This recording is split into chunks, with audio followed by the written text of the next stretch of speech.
Vou ler aqui no livro de Marcos, no capítulo 9, versículos 38 ao 41, que diz assim: João disse: Mestre, vimos um homem que expulsa demônios pelo poder do nome do Senhor, mas nós o proibimos de fazer isso, porque ele não é do nosso grupo. Jesus respondeu: Não o proíbam, pois não há ninguém que faça milagres pelo poder do meu nome e logo depois seja capaz de falar mal de mim, porque quem não é contra nós é por nós. Eu afirmo a vocês que isto é verdade. Quem der um copo de água a vocês porque vocês são de Cristo, com toda certeza receberá a sua recompensa. Embora os discípulos andassem diariamente com Jesus, compartilhando do seu dia a dia, sendo discipulados por ele, ainda assim podemos notar ao longo desta caminhada atitudes de maturidade. Nas passagens anteriores, eles questionavam quem seria o maior, tinham também muitas atitudes de incredulidade, eram desprovidos de autoridade espiritual para expulsar os demônios. E então, no versículo 38 do capítulo 9, que eu acabei de ler para vocês, João proíbe que um homem expulse demônios no nome do Senhor. Nesta passagem, eu aprendi algumas lições. A intolerância não faz parte do caráter de Jesus, muito pelo contrário. No Salmo 86, versículo 15, diz que ele é bondoso e perdoador, rico em amor e fidelidade para com todos os que o invocam.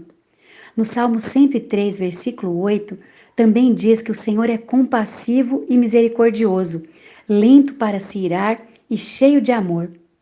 Deus usa quem Ele quer. Os discípulos não eram os únicos seguidores de Jesus, embora eles achavam que fossem os únicos. Jesus não compactua com grupinhos. Quanta intolerância e divisão no mundo por conta de grupos. Aquele homem não era um exorcista, como está descrito no capítulo 19, versículo 13 do livro de Atos, onde fala de alguns judeus que andavam expulsando espíritos malignos, tentando invocar o nome do Senhor Jesus sobre os endemoniados, dizendo: Em nome de Jesus, a quem Paulo prega, eu ordeno que saiam. E no versículo 15, o próprio espírito maligno responde: Jesus eu conheço, Paulo eu sei quem é, mas vocês, quem são?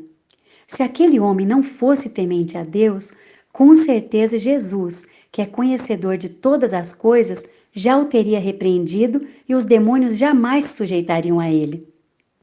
Aquele homem pertencia sim, era seguidor de Cristo, era um combatente das trevas e o fazia no nome de Jesus, servindo e honrando, pois sabia que se assim não fosse, nada iria acontecer. Os discípulos estavam tão tomados pela intolerância que não se deram conta do quanto aquele homem estava ajudando os cativos e os oprimidos pelo diabo. A intolerância gera altivez, soberba, arrogância, ciúme, divisão. É tempo da igreja se unir, desfazer os grupinhos, pois Jesus se opõe a grupos, como se opôs aos discípulos naquele momento. Em muitas passagens bíblicas, vemos que muitos anônimos que não faziam parte do círculo apostólico tinham mais fé, pois, como exemplo, a mulher sirofenícia, Jairo, a pecadora que unge Jesus. E parece que esse homem tinha mais fé que os próprios discípulos. Quando estamos cheios do Espírito Santo, fazemos a obra de Deus, reconhecendo o quanto dependemos dele e o quanto seu nome é poderoso.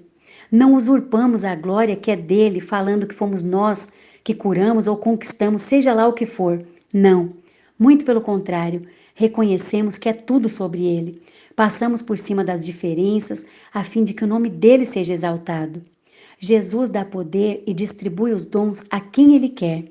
E por fim, eles não conseguiram expulsar os demônios e queriam impedir que o outro o fosse impedido de fazê-lo. Tamanho egoísmo e maturidade.